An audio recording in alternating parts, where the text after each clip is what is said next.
श्री गणेश जी द्वारा चंद्रमा को शाप की कथा।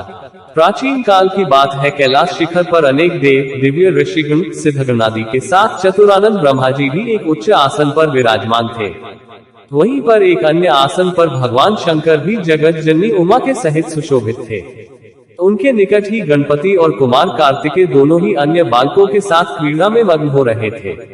शिव जी के हाथ में एक दिव्य फल था। वे सोच रहे थे कि इसे किसे दिया जाए।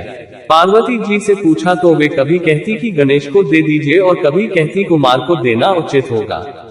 जब वे कुछ निश्चयात्मक उत्तर न दे पाई तो शिव जी ने उसे बाद में विचार करने के उद्देश्य से अपने पास रख लिया। अब दोनों बालक गणेश और कुमार उस फल की मांग करने लगे। जब उनका अधिक आग्रह बढ़ा तब शिव जी ने ब्रह्मा जी से पूछा, ब्रह्मन, यह अपूर्व फल देवर्षि नारद जी दे गए थे, इसे ये दोनों बालक मांग रहे हैं। फल एक ही है और आधा फल कोई लेना नहीं चाहता। ऐसी स्थिति में आप ही निर्णय कीजिए कि यह इनमें से किसे दिया जाए। चतुरानंद विचार कर बोले, यदि फल एक ही है तो नियमानुसार कुमार को दिया जाना चाहिए, क्योंकि किसी भी वस्तु पर बड़े बालक का अधिकार पहले पहुंचता है। ब्रह्मा जी की बात सुनकर शिव जी ने वह फल कुमार को दे दिया। ये देखकर गणपति रुष्ट हो गए। विशेषकर उनका क्रोध चतुरानंद पर ही था कि उन्होंने ऐसी व्यवस्था क्यों दे डाली। सभा समाप्त हुई। सभी देवता आदि उठ उठकर अपने अपने स्थानों को चले गए। ब्रह्मा जी भी अपने लोक में जा पहुंचे।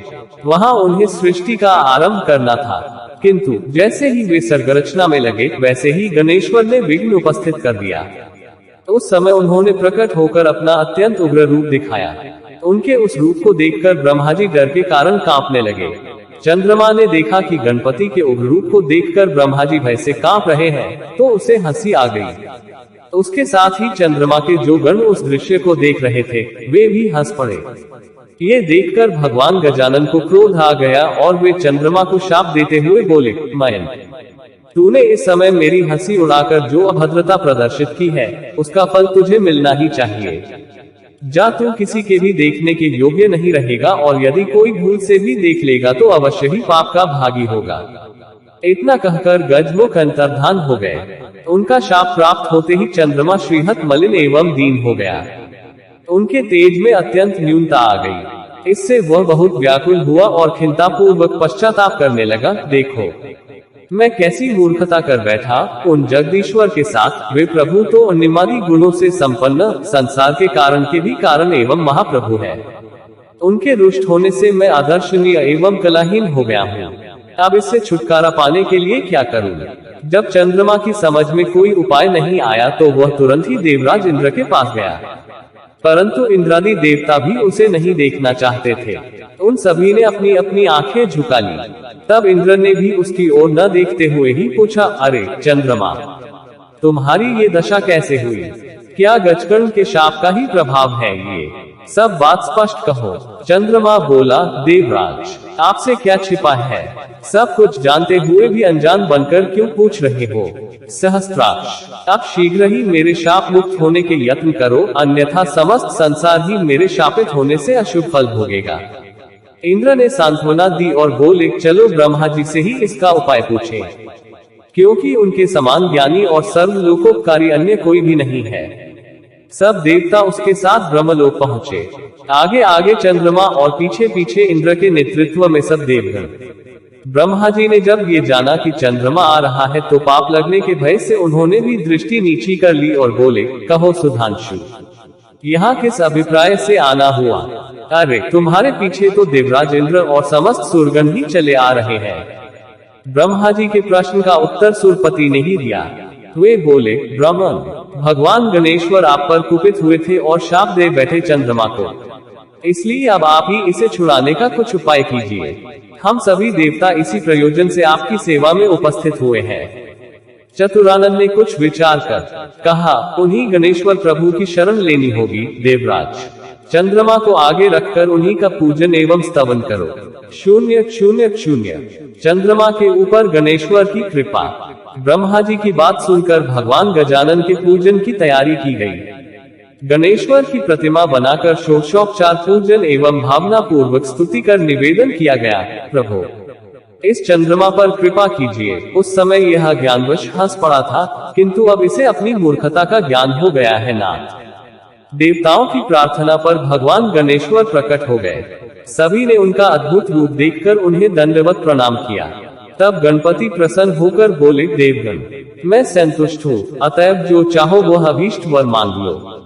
चंद्रमा ने उनके चरणों में मस्तक रख दिया और अश्रुजल से पदारविंदों को धोने लगा। गणेश्वर बोले, उठ उठ चंद्रमा, अब संताप न कर, मैं तुझ पर प्रसन्न हूँ। चंद्रमा ने कहा, प्रभु मुझे शाप मुक्त कीजिए, मेरी कांति नष्ट हो गई है, उसे लौटा दीजिए, मैं अदर्शनीय से दर्शनीय हो जाऊं नाथ, मेरे अपराध को क्षमा कर दीजिए भक्तवत्सल। गजकर्ण बोले, अच्छा बोल, तुझे 1 वर्ष 6 मास अथवा 3 मास के लिए अदर्शनीय रहने दिया जाए अथवा कुछ और चाहता है? शीघ्र ही स्पष्ट बता। चंद्रमा ने कहा, प्रभु मुझे बहुत दंड मिल गया है, अब तो क्षमा कर दीजिए। ये कहकर उसने पुनः दंडवत प्रणाम किया तथा सब देवता भी उनके चरणों में झुक गए। गणेश्वर ने मुस्कुराते हुए कहा, मैं अपने वचन को मिथ्या कैसे करूं? चाहे सूर्य और सुमेरु अपना स्थान त्याग दे, समुद्र अपनी मर्यादा छोड़ दे अथवा अग्नि शीतल हो जाए, किंतु मेरा वचन मिथ्या नहीं हो सकता।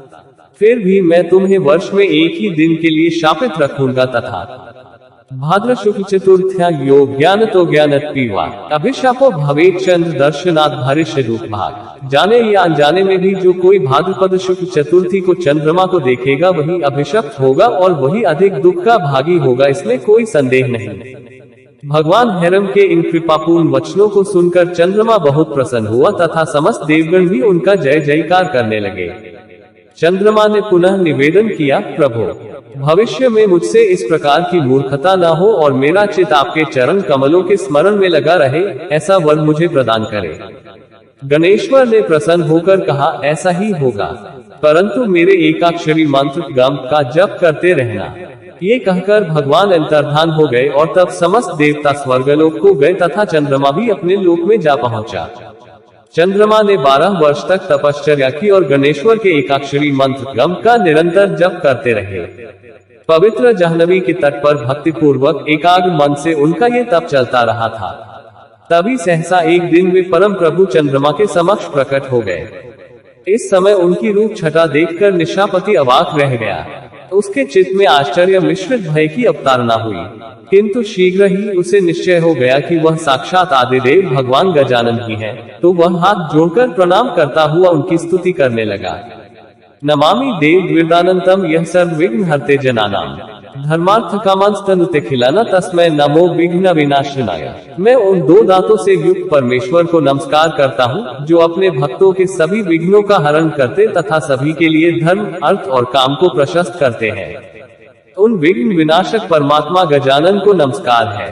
हे प्रभु, मैंने अज्ञानवश जो अपराध किया था उसे क्षमा करके मुझे मेरा पूर्ण रूप प्रदान कीजिए। हे नाथ, आप ही मुझे मेरा ये रूप प्राप्त करा सकते हैं। हे दया निधान, आप सभी देवताओं के अधीश्वर, नित्य बोध स्वरूप एवं सत्य हैं। समस्त वेद आपके ही स्वरूप हैं तथा आपके द्वारा ही उनका प्रतिपादन हुआ है। हे देव, ये जत आपका ही स्वरूप है तथा आप ही साक्षात परब्रह्म है। हे कृपा निधि, विश्व की उत्पत्ति, पालन और प्रलय के भी आप ही एकमात्र कारण है। आपका तिरस्कार कोई नहीं कर सकता। भगवान गजकर्ण ने चंद्रमा की ओर कृपापूर्ण दृष्टि से देखा और मधुर मुस्कान बिखेरते हुए बोले, सुधांशु, ये तो मैं पहले ही कह चुका था कि तुम प्रत्येक वर्ष केवल एक दिन के लिए ही अदर्शनीय रहोगे। उस दिन तुम्हें जो कोई भी जाने अनजाने देख लेगा वही बस अभिशाप का भागी बनेगा। इस प्रकार तुम्हारी निस्तेजस्विता को ऐसे ही लोग बांट लेंगे। कृष्ण पक्ष की चतुर्थी में जो व्रत किया जाए उसमें तुम्हारा उदय होने पर व्रत करने वाले वे लोग यदि मेरी और तुम्हारी यत्नपूर्वक पूजा करेंगे तो भी उस व्रत का फल लाभ होगा। उस दिन तुम्हारा दर्शन अवश्य करना चाहिए, अन्यथा व्रत का फल नहीं होगा। चंद्रदेव, तुम अब भविष्य में अपने एक अंश से मेरे मस्तक में विद्यमान हो जाओ। इससे मुझे तो प्रसन्नता होगी ही, तुम्हारी भी शोभा होगी। प्रत्येक मास की शुक्ल पक्ष की द्वितीया में तुम्हारे दर्शन का बड़ा महत्व रहेगा तथा उस दिन अधिकांश स्त्री पुरुष तुम्हारे दर्शन का पुण्य लाभ करते हुए तुम्हें नमस्कार किया करेंगे। मैं वर देता हूँ कि अब तुम पूर्ववत तेजस्वी, सुंदर एवं वंदनीय हो जाओ। इस प्रकार वर देकर भगवान गजानन अंतर्हित हो गए तथा चंद्रमा अपना पूर्ण तेज प्राप्त करके प्रसन्न हो गया।